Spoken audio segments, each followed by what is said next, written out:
আর করবি না, আমার প্রচুর মাথা ঘোরাচ্ছে, আমাকে আস্তে আস্তে নিয়ে গিয়ে শুইয়ে দাও। ঠিক আছে চ। ঠিক আছে মা, তুই ঘুমো, আমি তো ডাক্তার কাকুকে ডেকে নিয়ে এসেছি।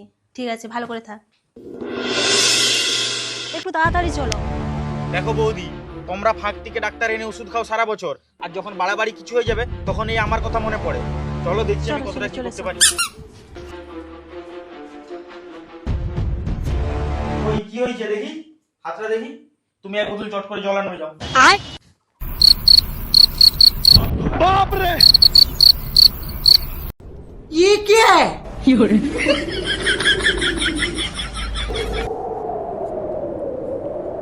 মোটামুটি তো প্রেশার ঠিক আছে।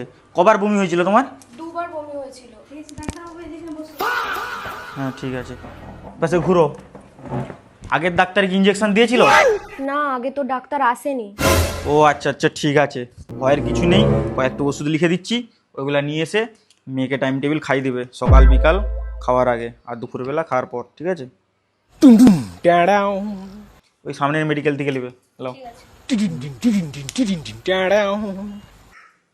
আর বলছি ডাক্তারবাবু, তোমাকে কি দিতে হবে? আরে বৌদি, এইসব বলে তুমি আমাকে লজ্জা দিচ্ছ? আমি তো তোমাদের এই পাড়ারই লোক নাকি? আপদে বিপদে কে থাকবে? আমি তো ডাক্তার, আমি তো থাকবো। তোমার যা মন যায় তাই দাও, আমার এখানে কোনো জোর নেই, ঠিক আছে? যা মন চাই তাই দাও। না ডাক্তারবাবু, তবুও তুমি বলো। আরে না বৌদি, আমি সেরকম ডাক্তার নয়। তুমি যেটা দিবে আমি সেটাই নিয়ে নেবো, অসুবিধার কিছুই নেই। যা মন যায় তাই দাও। তবুও ডাক্তারবাবু। আরে না, বললাম তো, তোমার যেটা মন যায় সেটাই দাও।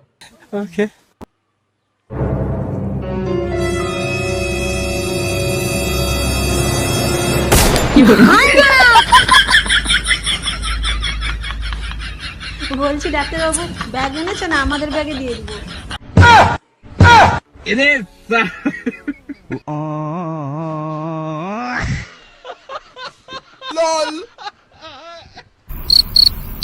যা, ডাক্তারবাবু তো রেগে চলে গেল মা।